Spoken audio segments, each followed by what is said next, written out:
Jay the Barber, truth behind the chair. I just want to say thank you all. Thank you all for always giving me an ear, listening to my podcast shows. I hope you're enjoying yourself, what I'm bringing to you. I'm going to continue to bring more news, more true news. But today's episode is based upon the Major League Baseball team, the Tampa Bay Devil Rays, standing in solidarity with Miss Breonna Taylor, taking a knee during opening day of baseball yesterday. I want to say thank you for that. But we know, will it be other teams that we want to follow? Because I don't think every owner feels like the owner of the Devil Rays. But I'm going to bring y'all some commentary, some audio on what was said on ESPN about it. And I think this news is big, especially for us, you know, because it's very hard to get them to stand out for anything, especially the sports and the professional teams. But this team right here has really took a big step, and we thank them for that. But let me get into some of this commentary, and then I'll get back with you at the end.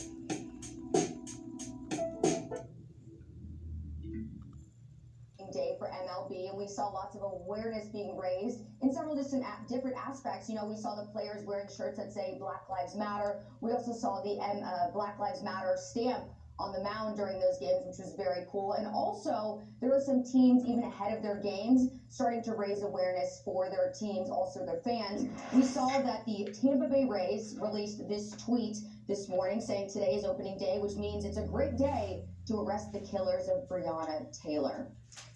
So, Doug, let me ask you this. What does it say that a team's official Twitter page is taking up the cause of the Black Lives Matter movement and also for arresting the killers of Breonna Taylor?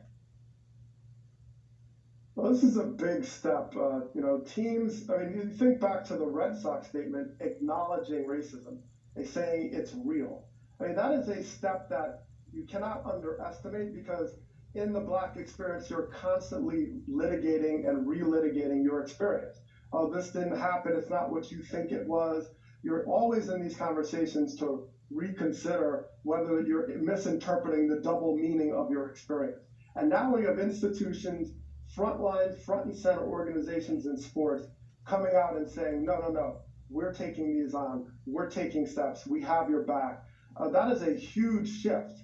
And more as teams coalesce around it, we're seeing the power of the corporate world. When you think about the Washington Redskins, you pull funding, the economic empowerment, all of a sudden now there's a new focal point. So this is definitely a change and a first step, because you have to acknowledge it first. And that is something that doesn't always happen. It's like, well, no, it's not this. Now we're moving to that stage where we're now looking at it in the detailed ways it really exists in our society. This is a major shift in sports and corporate America. This is a major thing in sports, because you now see a 4-year progression of Colin Kaepernick when he decided to take a peaceful protest at his job and was basically ostracized and whiteballed from the league, to the point where he still does not have a job. And the President of the United States called those players SOBs who decided to take such a stance.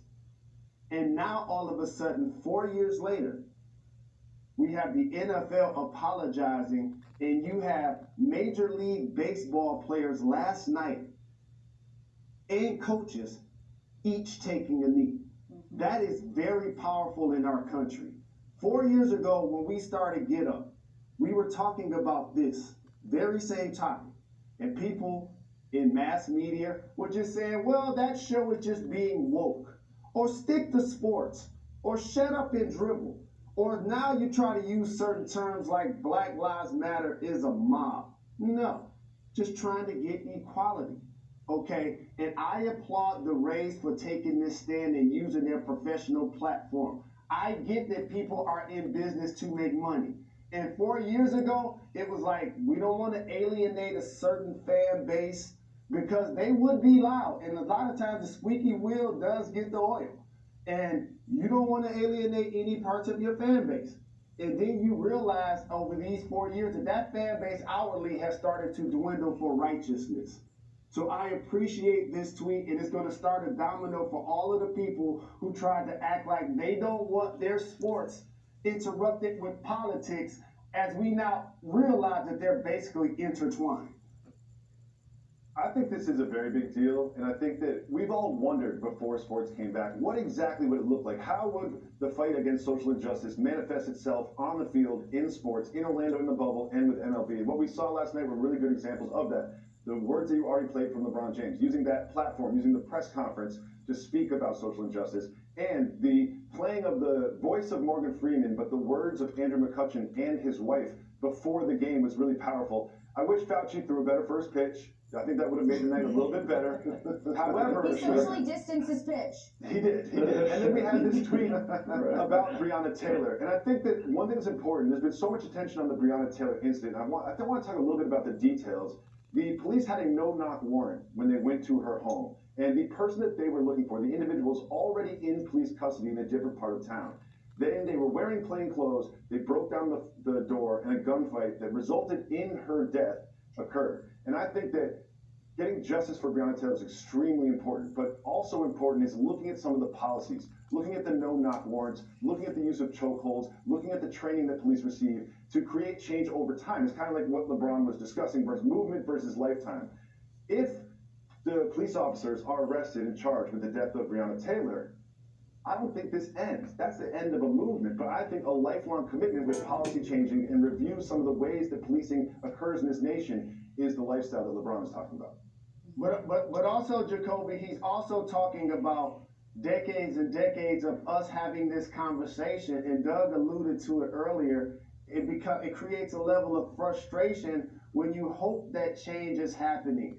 Like, so I remember being a youngster and understanding what happened with Emmett Till and what happened with Fred Hampton. I want people out there to Google what happened in the middle of the night with Fred Hampton. You just reminded me of it when you said the Breonna Taylor story. I have too many of these names in my head, unfortunately. I remember the Rodney King situation. I thought change was going to happen. Trayvon Martin was pursued by a vigilante officer. I thought change was going to happen. Eric Gardner said, "I can't breathe." I thought change was going to happen. Look at what happened with Ahmaud Arbery. I know too many of these names. When George Floyd said he can't breathe and the cop had his knee on his neck for almost 9 minutes, that's how the black man felt about society. So yes, LeBron does feel like it's not a movement because it don't stop.